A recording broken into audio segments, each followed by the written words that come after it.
Compass FM, FR David, words don't come easy. I would imagine that they come relatively easily to the Mayor of the Waimakariri District, Dan Gordon. You'll be relatively used to standing up in front of people and just open up your mouth and it all flows out.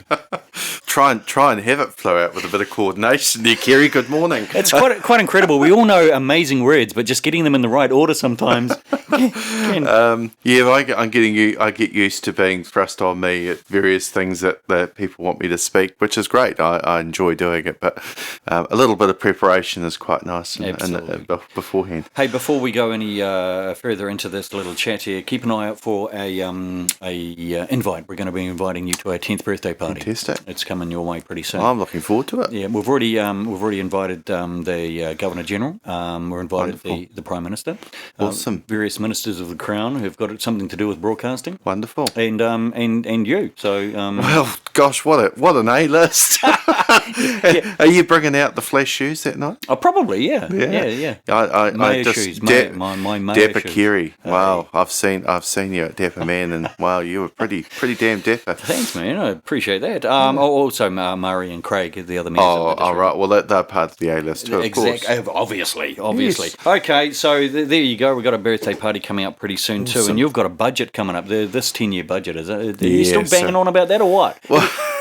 Well, we've put out our budget. This week we're listening to submissions, so people that want to be heard. So starts tomorrow, Kaiapoi, Thursday, Rangiora, and Friday in Oxford. Mm-hmm. So we're listening to, I think there's about 58 people that want to be heard out of a total of around 170 submissions, something like that. So, yeah. But that's part of it, isn't it? Yeah. And so then later in the month, we will then sit down and deliberate on those and decide whether our budget's adequate or what we've proposed is right, and in listening to our community make the changes that we feel are needed. Because what we've put out there is just a proposed plan. Hey, look, we've got ours at 3.95%, and I really do want to try and make sure that we keep that. So, it's going to take a lot for me to be persuaded to make some changes unless there are some things in there that we've just fundamentally got wrong.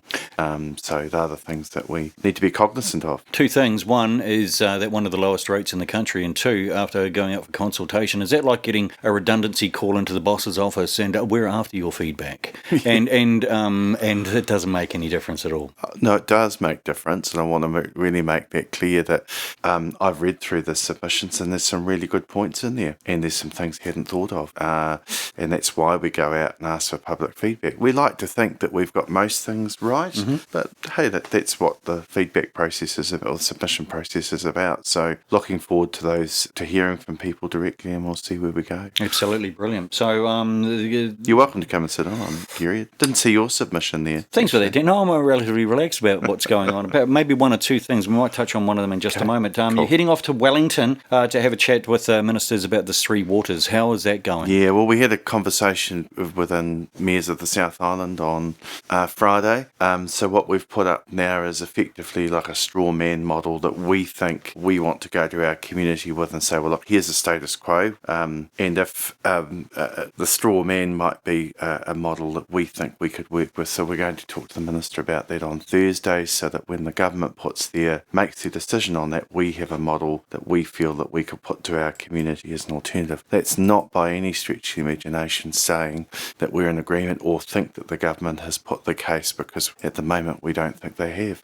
And so indicatively within councils, there's a lot of work to be done by the government to say that the Three Waters reform is needed, and particularly in a district like ours, Christchurch and others.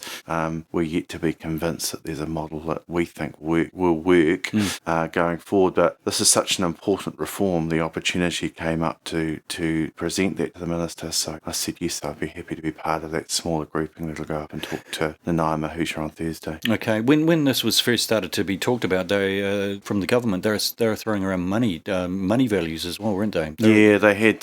They put 770 million out there last year. Is that a bribe?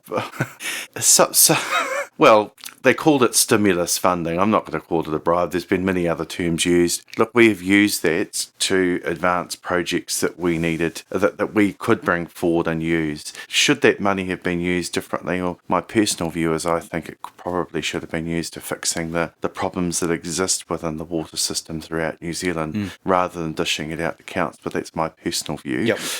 Are we going to turn money down? Of course we're not. That was $8 million of resource that we could use and are using to make some change. Fair enough too. Now, they just having a quick look at Tram Road. There's been an accident on Tram Road. Are the speeds around North Canterbury on some of the highways and byways that we have, are they suitable for conditions during winter time, sunstrike, all that sort of thing? Well, look, as always, regardless of what the speed limit is, please drive to the conditions and be safe. We're in the process at the moment where we're reviewing our speeds, and in some like Tram Road, parts of Tram Road, some of our other areas, the Skew Bridge, we're going to look at reducing our speed 80 through there. Some people will be happy with it, some won't. But actually, if you're on those roads, at certain points, there's only a speed you can do. The remainder of Tram Road certainly could be 100, but up to about the Mandeville Village is my understanding as well. As a proposal, we're going to look at reducing it to 20. And then speeds on the leading up to the bridge have just recently been reviewed, so that'll be in concert with that. Skew Bridge go down to 80 from the end of Flaxton there and continue through. The Skew Bridge is an unsafe environment, so we're, from perception point of view, as well as the bridge width now is not at the width really it ideally should be at. So we're putting our case to NZTA, and in fact, look, there's been so much discussion over the years. Like, I've gone to see the Minister. Our local MP's been a strong advocate for the Woodian bypass. This is our council. We're looking at Southbrook. We're not getting the message through. So talking with our new chief executive who comes from NZTA, we're looking to, and we have invited officials down from NZTA to have a meeting with us, come around our roads and see for themselves. We need their buy-in. We need their strong advocacy to get some resource in to fix some of the problems we have out. People power. We all go out there and we block the road. Oh, hang on. I'm not going to suggest that online. No. But hey, look, today there's a working party that I've asked to be established to deal with Southbrook traffic issues. One of the first things is to put a safe crossing there for our kids, like what we've done in Woodend, have had done in Woodend. That's a really important thing. But to talk about the broader traffic issues there, it'll involve a couple of elected members, myself and our roading portfolio holder, the community board chair and staff. And then once we're clear what we think the options are, we'll talk with the wider public. But we're not going to drag in consultants to have another look at this. Some of it's quite obvious. We all know what the problems are. We're all amateur roading engineers, right? Yep. Through that area, when we have 27,000 vehicle movement today, it's a priority that we do something to fix it. And I'm not clear what the solution is, but I want to explore that and see where we go. Absolutely. Dan, thanks so much for popping in, mate. Kerry. Nice to see you. Do appreciate it. It is Compass FM. We'll have a chat to you again next Tuesday. Or may the 4th be with you, Dan. May the 4th be with you. And same with you. I'm a Star Wars fan. Hey, you just gave me the Jedi wave there. You did. Yeah, that's amazing. Well, just once a Jedi, always a Jedi. So then, my Padawan. I have a chat to you in just a moment. Compass FM.